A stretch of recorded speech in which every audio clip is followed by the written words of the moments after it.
A'udzubillahiminasyaitonirrajim. Bismillahirrahmanirrahim.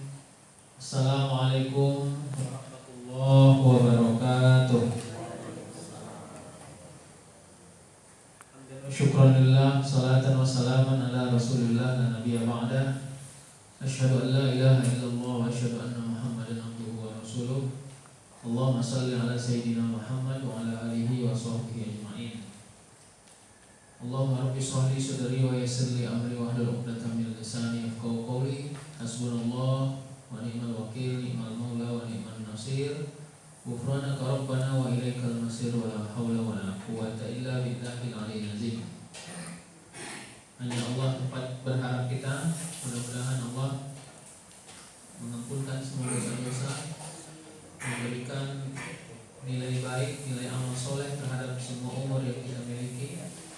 Umur yang tersisa adalah amal soleh juga yang Allah terima. Dijauhkan Allah kita semua dari mara bahaya, dimudahkan Allah segala hajat, tujuan, cita-cita, diberikan Allah keturunan-keturunan yang mulia dan taat kepada Allah Subhanahu wa taala. Dan insyaallah kita semua adalah orang-orang yang husnul khatimah. Salawat dan salam kita hadiahkan kepada Rasulullah sallallahu alaihi wasallam. Allahumma shalli ala sayyidina Muhammad wa ala alihi wa sahbihi ajma'in. Mudah-mudahan kita tetap istiqomah menjadikan Rasulullah sebagai uswatun hasanah. Ada yang nanya sama saya, Pak Ustaz, kalau doa anaknya kenapa taat dan mulia? Kenapa tidak kaya, jadi orang hebat? Karena memang kalau sudah mulia di hadapan Allah pasti hebat. Jadi ada makhluk yang tidak terkenal di bumi tapi sangat terkenal di langit.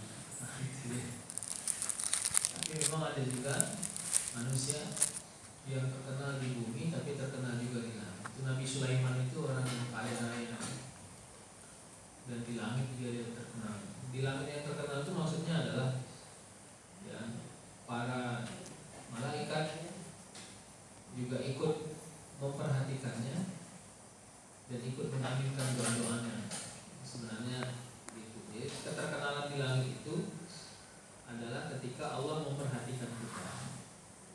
Bila nanti yang mau kita cari sebenarnya, maka rangkaian dari semua kajian tasawuf ini adalah cara kita mendekatkan diri kita kepada keterkenalan itu. Tadi malam saya ceramah, saya bilang begini, kesimpulannya. Kezaliman pertama yang dilakukan oleh orang-orang taat, kezaliman pertama yang dilakukan oleh orang-orang taat adalah ketika dia tidak ikhlas dalam semua amal ibadah. Itu kezaliman pertama. Jadi kalau dia tidak ikhlas, sebenarnya dia seolah-olah sudah zalim kepada Allah SWT. Tapi kajiannya ini bukan kajian syariah, itu kajiannya tasawuf, bukan kajian hukum ya. Jadi bagi orang tasawuf, makanya kemarin kan sudah kita sebut apa yang disebut oleh apa namanya, Rabi'atul Adawiyah ya. Di sini kan apa kata Rabi'atul Adawiyah? Apa itu ridho menurut Rabi'atul Adawiyah? Katanya, kapan seorang hamba menjadi orang yang ditanya? Bila kegembiraannya waktu ditimpa bencana sama dengan kegembiraannya dikala mendapat karunia. Itu dia bilang. Jadi situlah nanti makom ridho.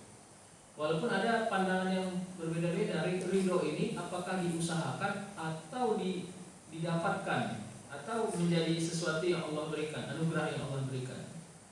Banyak ulama yang menyebut, ya, para ulama tasawuf menyebut ridho ini adalah sesuatu yang lebih sering Allah yang memberikan. Jadi sulit diusahakan. Tapi dalam semua bab pembahasan ridho ini selalu dimasukkan dalam bab maqam. Sama kayak bab ikhlas itu dia tersembunyi antara sabar dan tawakal. Tersembunyi dia. Karena ritme keikhlasan ini adalah sesuatu yang walaupun tidak kelihatan tapi ternyata dia cukup banyak bermain di dalam apa namanya, tasawuf. Kita lanjut kajian ini ya. Maqam ridho. kualitasnya orang muqarrabin. Jadi maqam ridho itu kualitasnya adalah orang muqarrabin. Muqarrabin itu siapa? Semua orang yang alat raga lahir batinnya selalu berzikir kepada Allah. Jadi sebenarnya sudah sampai kepada kondisi itu. Jadi zikir kepada Allah itu bisa bilisani, pakai lisannya bisa. Jadi makanya nanti ada orang yang asik dia berzikir bukan karena dia alim, tidak, bukan karena dia ahli agama, tidak, bukan karena dia pelajar agama dari mulai SD sampai S3 misalnya, tidak. Memang lisannya rajin berzikir karena hatinya, batinnya, darahnya, dagingnya sudah sudah memerintahkan, sudah menyetujui zikir itu gitu. Sudah menyetujui sehingga lisannya mudah berzikir. Tuh, ada orang di kantor, asal dia duduk di kantor, dia buka komputernya sambil dia kerja tugas, dia iringi tugas itu dengan zikir, dengan sholawat gitu ya, musiknya gitu kira-kira.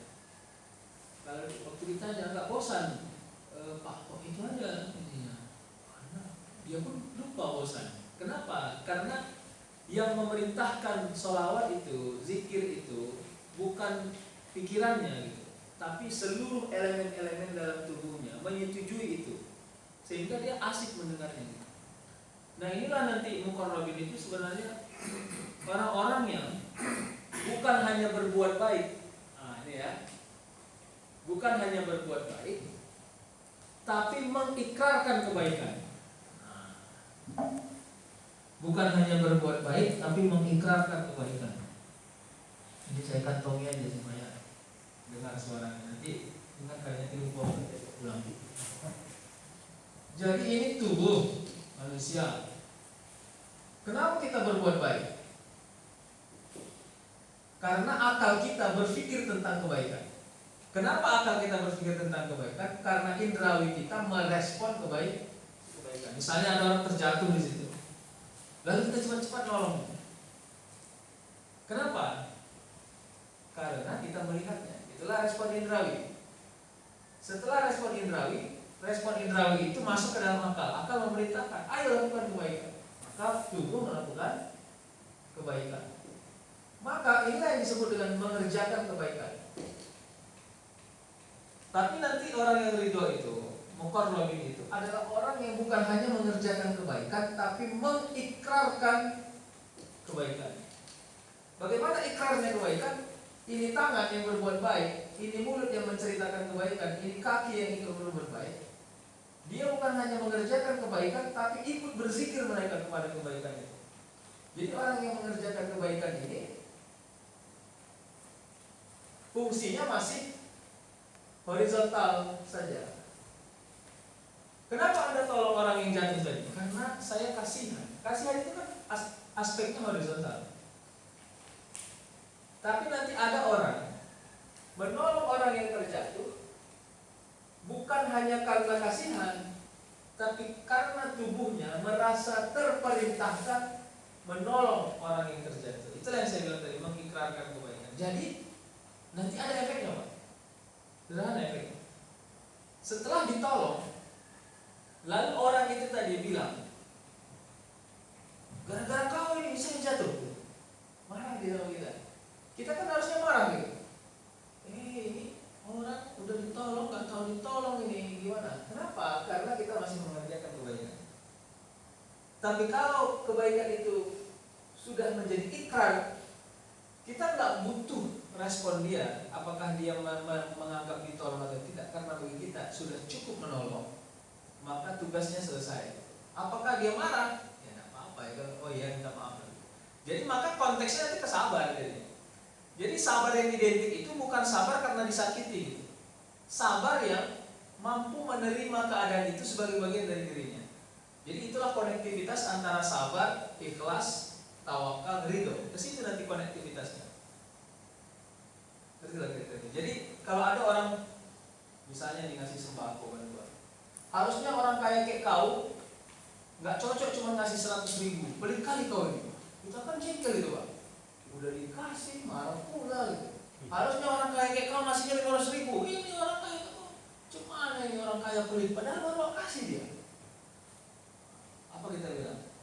Ini nggak tahu diuntung orang miskin ini. Udah dikasih 100 ribu masih marah lagi. Anda.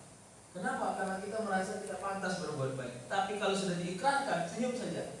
Kenapa? Nah, kalau kita bicara akal sirriyah namanya. Tapi nanti lah ya pelan-pelan. Akal sirriyah itu ini. Allah menitipkan tegurannya melalui lisan orang lain. Kira-kira gitu. Maaf ya. Allah menitipkan tegurannya melalui lisan pedasnya orang lain. Jadi orang yang merasa itu kalau sudah dibawa ridho, nanti dia merasa bahwa yang diucapkan orang itu bagian dari cara Allah menegur kita gitu.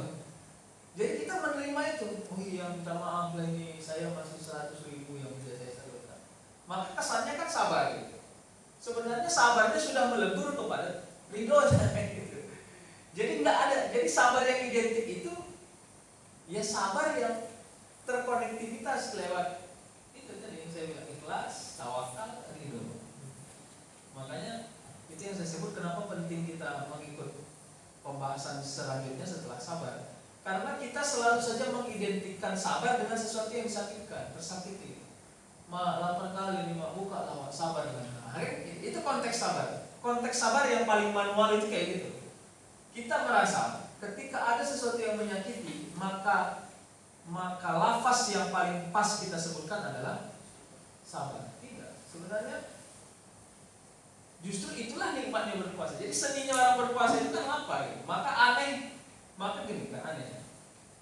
Orang yang tidak merasa lapar ketika puasa tidak akan merasa enaknya beriman dibanding orang yang merasa lapar dengan puasa. Maka kalau sudah sampai di situ konteksnya, maka jangan berdiam diri ketika puasa, karena orang yang berdiam diri puasa tidak identik puasanya. Orang yang berpuasa harus bergerak sebenarnya, tapi dalam konteks muda ya. Kalau memang misalnya sudah berumur, ada sakitnya misalnya, jangan. Makanya Rasul sebut sumu tasihku, walaupun hadis ini dianggap dhaif dan ini batal gitu ya, palsu. Tapi sumu tasihku itu adalah konteksnya adalah orang yang tetap bergerak walaupun dia dalam keadaan berpuasa gitu. Baik ya, kita lanjut teman. Maka ikrarnya itu adalah gini. Bagaimana tangan yang menjadi zikir itu? Walaupun tangan ini berbuat jahat, tapi dia merasa bersalah atas kejahatan. Kira-kira gitu. Makanya saya selalu saja sebut ini kayak orang gila jadinya. Coba ya, saya selalu saja menyebut dialog imajiner itu kata-kata kunci. Karena memang nanti Bapak Ibu coba nanti dicek. Ketika diambil hisab, ternyata kesaksian tubuh tidak akumulatif, terpisah. Tangan bersaksi sendiri, mulut bersaksi sendiri, benar? Silahkan nanti cek di dalam riwayat bab yaumil hisab yang paling konkret. Telinga bersaksi sendiri, berarti mereka itu sangat individualistik, tidak punya hubungan antara satu dengan yang lain. Berarti mereka hidup karena mereka bisa bersaksi. Kalau itu dialog imajiner yang harus kita rasa. Jadi kalau belajar fikih tak akan pernah dipelajari dialog imajiner. Kalau tasawuf dan belajar tauhid, dialog imajiner itu harus terasa. Misalnya gini, ada tidak kerelaan tangan ketika kita berbuat jahat? Sebenarnya enggak gitu. Jadi kalau kita agak bingung mau melakukan suatu kejahatan, berarti ada sesuatu yang sedang berdebat besar di tubuh kita ini. Misalnya antara tangan dengan hati, antara akal dengan telinga, antara hidung, gitu. Atau kita dengar berita tentang gosip orang, kita lagi diam, lalu orang menggosip, risih telinga, berarti telinga kita sedang berdialog dengan tubuh ini. Mencabutlah cepat ini nggak bagus ini tempat ini. Akhirnya gitu. Dialog imajiner ini kalau sudah mulai hidup dalam tubuh manusia, maka yang berperan di dalam tubuh, nah ini ya, kalau kita bicara falsafah manusia, yang berperan di dalam tubuh tidak hanya akal dominan, tidak hanya nafsu dominan, semuanya berperan. Karena semuanya punya independensi, semuanya punya kemandirian, sehingga peranan inilah yang dirasakan. Maka nanti ya kalau kita lihat para sufi itu, kenapa sufi-sufi itu kelihatannya agak ngeyel? Ngeyel itu kan agak tongkar gitu, agak egois. Karena dia cukup bermusyawarah dengan dirinya. Nah, kayak mana itu membahasakannya? Sering dia tidak senang bermusyawarah dengan orang lain karena dia bermusyawarah dengan dirinya. Tangannya adalah makhluk yang taat, hidungnya adalah makhluk yang taat, telinganya. Jadi dia bermusyawarah dengan kelompok atau komponen tubuh yang taat kepada Allah. Nah, kenapa kita tidak percaya diri dengan pandangan kita? Karena yang taat dalam tubuh kita hanya hati. Tangan ingkar, telinga ingkar, hidung ingkar, nafsu lebih ingkar lagi, kira-kira gitu. Jadi hati tidak bersedia berdialog dengan semua komponen dalam tubuh. Nah, ini yang terjadi. Itulah kalau mau pakai bab dialog imajiner. Maka nanti dalam bab dialog imajiner itu pula lah kenapa hadis kursi yang bolak-balik saya sebut, ana inna zonni abdi bi, itu ya. Ana inna zonni abdi bi, aku ada pada saat hambaku mempersangkakan aku. Aku ada pada saat hambaku mempersangkakan. Itu hadis kursi yang sangat populer itu. Hadis ini sebenarnya di sanalah Allah mengajari kepada kita untuk terbiasa berdiskusi dengan diri kita sendiri. Gini, kalau kau mau sesuatu tapi kau tidak melibatkan tangan, kaki, pikiran, hati, hayalan, apalagi hayalan juga termasuk. Kau tidak melibatkan semua itu, maka sulit kau mendapatkannya. Kenapa? Karena ud'uuni astajib lakum, mintalah kepadaku maka aku akan kabulkan, kata Allah. Jangan hanya lisanmu yang meminta, tapi semua komponen tubuhmu tidak merestui. Nah, kira-kira gitu. Paham gak kira-kira? Dia ngomong, saya harus beli mobil bulan depan. Akalnya bilang, tidak mungkin dari dulu. Tangannya menyetujui, iya, kau aja mudah capek, bagaimana kerja? Kakinya juga bilang, kau aja semurat. Nah, kira-kira gitu. Jadi semua komponen tubuh tidak merestui gitu. Sehingga di sanalah terjadi manusia tidak merasa doanya dikabulkan, merasa tidak doanya tidak dikabulkan. Sebenarnya kalau kita masuk pada bab hakikat, tidak boleh kita memarahi Allah kalau ada doa yang tidak dikabulkan. Kalau kita masuk pada bab hakikat, karena dirimu yang tidak siap menerima doa itu dikabulkan. Kenapa? Karena yang meminta hanya lisanmu, tapi bagian tubuh lainmu tidak merestui. Nah, begitu nanti. Jadi sebenarnya kalau mau dialog itu, maka para sufi itu yang saya sebut kasabnya seolah-olah terbuka, kasabnya dia bisa melihat masa depan seolah-olah ini ya. Saya termasuk orang yang tidak sepakat itu bahwa kalau dia wali, dia sufi, lalu seolah-olah dia punya energi berbeda, bisa terbang, bisa menghilang. Saya tidak suka yang seperti itu. Cuma memang mereka mendapat semacam karomah yang seperti itu. Kenapa mereka dapat? Karena mereka sudah mampu berdamai dengan dirinya, lalu menegasikan kedamaian itu dengan apa yang Allah sudah takdirkan gitu. Jadi bukan ada pintu takdir yang terbuka, bocor informasi, bukan. Tapi takdir yang Allah buat itu terakumulasi dengan kesiapan tubuh menerimanya. Bapak Ibu pernah nggak mandi air panas? Itu kalau di Sipirong ada namanya air milas sosopan, kalau tahu di pinggir jalan ke sebelah kiri. Itu famous ya, terkenal itu. Karena di atasnya ada jual Indomie beras, ada sambal-sambalnya itu ya. Itu kalau orang yang baru pertama kali ke situ, begitu masuk kan panggaron itu, dia pikir badannya siap menerima panasnya air itu. Saya dulu tiap tahun ke sana karena pulang kampung.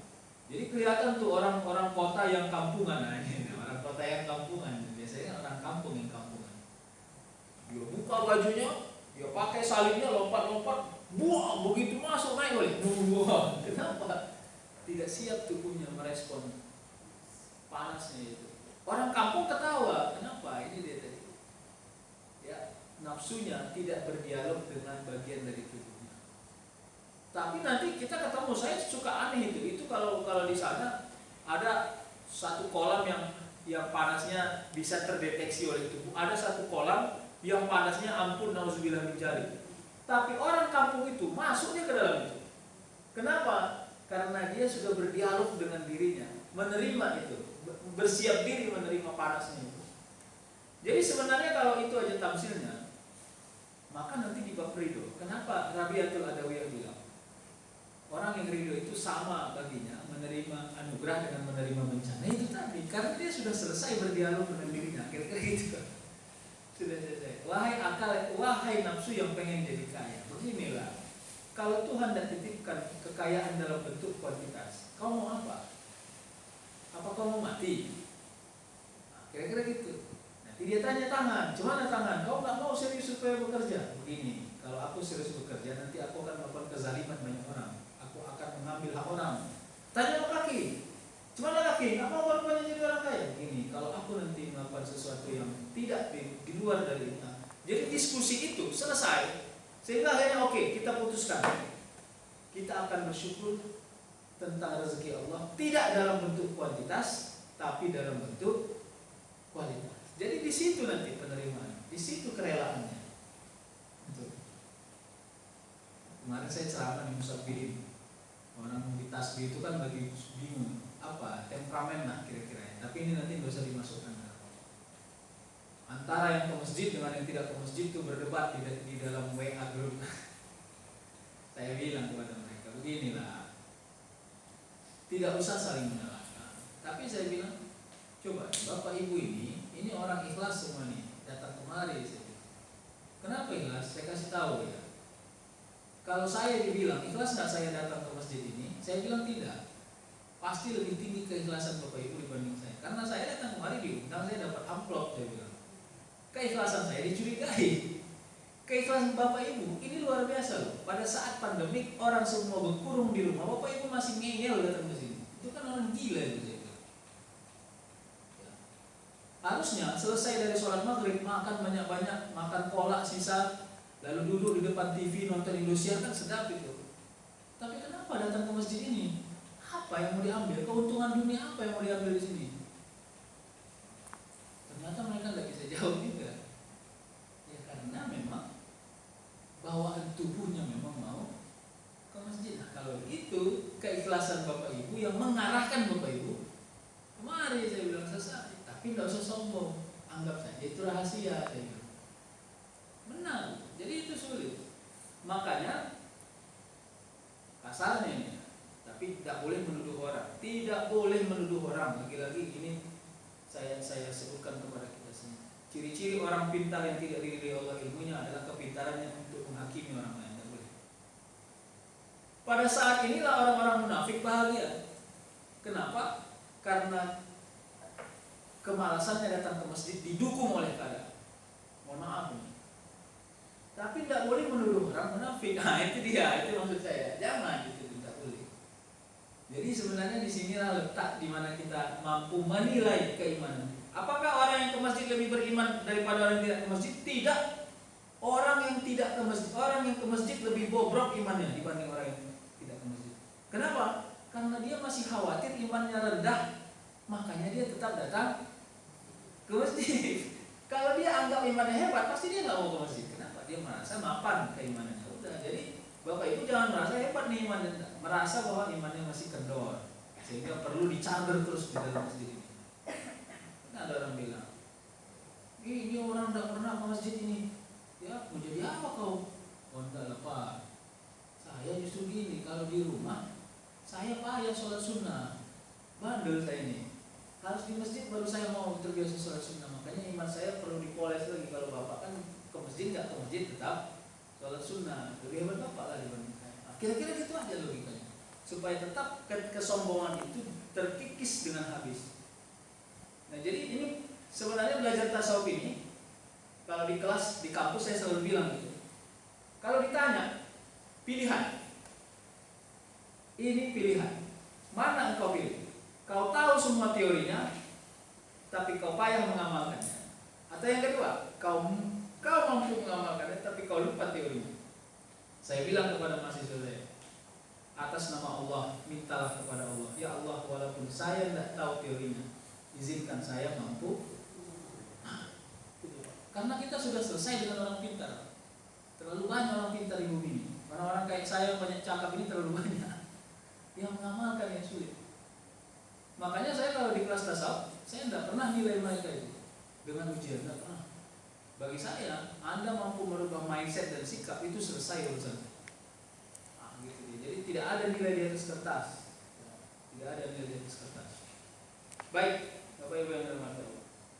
Kemarin ada mahasiswa WA saya, ini kan lagi musim kuliah online ya.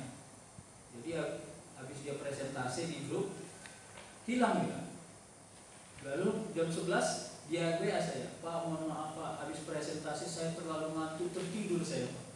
Tidak sempat saya menjawab pertanyaan-pertanyaan kawan-kawan. Mohon maaf, tidak apa-apa ya.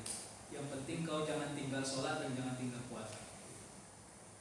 Kenapa konteksnya ke situ? Oh iya, karena tidurnya orang yang lelah berpikir itu ibadah. Tapi jangan bersengaja, itu yang tidak boleh. Jadi jangan marah, tidak boleh lah. Tidurnya itu pun datang dari Allah Subhanahu Wa Taala. Ada responnya marah tuh. Memang kamu mahasiswa tidak profesional. Iya, nanti ada saatnya kita yang seperti itu. Baik ya, jadi itu ya muqarrabin. Maka rasakan zikirnya kepada Allah. Itu yang saya sebut. Kalau bagaimana? Bisa nggak ini dilatih Pak Ustaz? Bisa. Bagaimana melatihnya? Begini.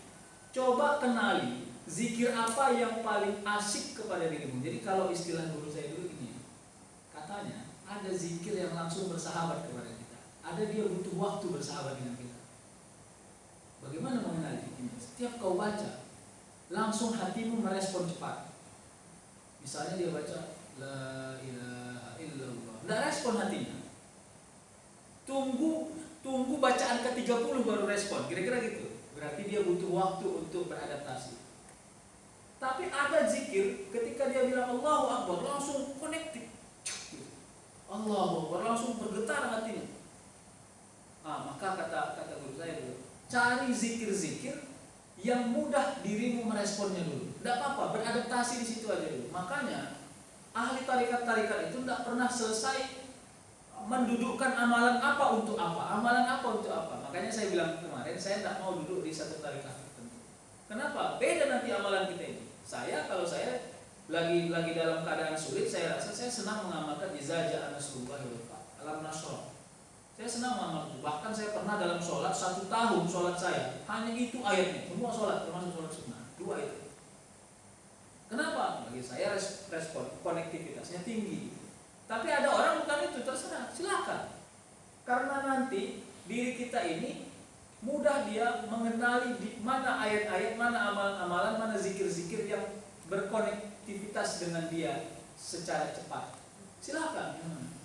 Nah, itulah nanti jalan ya, membuka jalan antara bagian-bagian tubuh kita ini mampu berdiskusi dengan baik, dengan mudah. Gitu ya. Apalah contohnya yang paling enak. Tapi nanti bisa akan kita rasakan. Misalnya gini, pernah kalau Bapak Ibu merasakan ada satu hal yang mau diambil atau mau dicari dengan usaha yang kuat, tapi kita tidak ragu mendapatkannya. Nah, kira-kira gitu. Dan alhamdulillah dapat. Atau teorinya terbalik. Katanya kalau kita ragu mendapatkannya, maka akan didapat. Tapi kalau kita yakin mendapatkannya, maka akan sulit didapat. Jadi sebenarnya saya sedang meneliti ini. Kalau istilahnya itu bermain-main dengan keadaan itu. Bisa nggak ya? Ya kemarin yang lalu kan saya sempat cerita kepada Bapak Ibu. Tapi jangan anggap itu karomah, bukan. Saya tidak suka itu dia, saya sudah punya karomah, saya tidak suka. Misalnya seperti yang lalu saya bilang, saya baru daftar haji, tapi saya pengen berangkat haji. Dan alhamdulillah tahun itu haji. Jadi saya sampai hari ini sedang meneliti itu. Apakah meneliti lewat rasa ya? Apakah itu karena buah dari kehebatan atau tidak? Bukan. Tapi disitulah sebenarnya Allah titipkan kesadaran jasmani kepada kita, bahwa jasmani kita ini mampu merespon apa yang Allah akan takdirkan. Sebenarnya gitu. Tapi kalau dia mau berdiskusi antara satu dengan yang lain, termasuk ketika kita tidak dapat menolak, kalau kita gagal dalam satu keadaan, misalnya gini, ada orang tes CPNS dari awal tubuhnya sudah merespon bahwa dia akan kalah, akan gagal gitu. Dan dia sudah memposisikan dirinya sebagai orang yang nyaman dalam kekalahan. Itu aneh juga itu. Makanya kalau mampu berdialog secara imajiner itu, insya Allah akan menarik perasaan. Tapi menurut saya itu tadi tidak usah di style diri kita sebagai orang yang ahli di bidang itu, tidak usah. Maksud saya biarlah elastisitas tubuh kita itu. Jadi gini, itu yang mengalir juga teringat saya. Pak Ustadz, kenapa ini? Ini udah saya sampaikan awalnya. Kenapa? Kalau setiap kita usaha selalu saja gagal, ada musibah segala macam, karena akhirnya kita capek. Bagaimana kita merespon bahwa apa yang terjadi itu adalah memang benar-benar yang Allah takdirkan kepada diri kita sehingga kita leluasa menerimanya.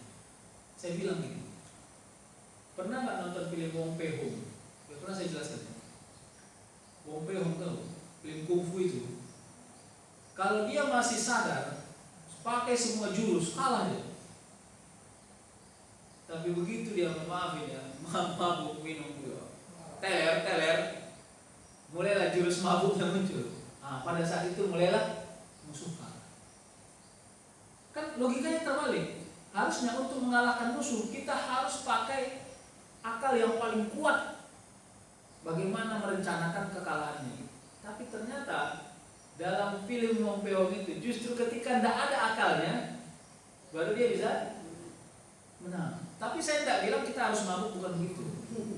Karena kan tasawuf itu identik dengan mabuk. Kalau kata orang yang marah dengan tasawuf, orang tasawuf itu kan orang mabuk itu kata orang. Enggak, tasawuf itu enggak mabuk. Tasawuf itu adalah, jadi gini, siapa makhluk yang paling mulia di dalam tubuh kita? Akal nomor 1. Nomor 2 apa? Nanti hati di bawahnya. Nomor 3 apa? Tangan, di bawahnya apa? Kaki. Jadi seolah-olah ada hierarki di dalam tubuh kita ini. Nah, tasawuf itu mengenerate itu, membuat sama semua. Akal, tidak hebat kau, karena kehebatanmu sama dengan kehebatan tangan. Kira-kira gitu. Jadi akal tidak sombong. Nah, jadi semuanya responnya sama. Kenapa? Karena semuanya sudah mampu berdiskusi, berdialog. Yang terjadi pada manusia awam bukan begitu. Yang hidup hanya akalnya sama nafsunya. Tangan benda mati, kaki benda mati, telinga benda mati. Itu yang dibuat. Sehingga tubuh kita ini terlalu kasar merespon hidup. Nah, itu ya. Makanya itu yang perlu dihidupkan. Itu yang saya bilang tadi. Di Yaumil Hisab, mereka ini ternyata sangat individualis. Tangan itu justru bersaksi sendiri itu. Bahkan dalam satu bab saya baca, ketika tangan bersaksi, semua pendengaran tubuh, bagian tubuh lainnya ditutup supaya mereka tidak membantah kesaksian, kira-kira gitu, tidak mengklarifikasi kesaksian. Nah, begitu yang saya pernah baca. Kira-kira gitu.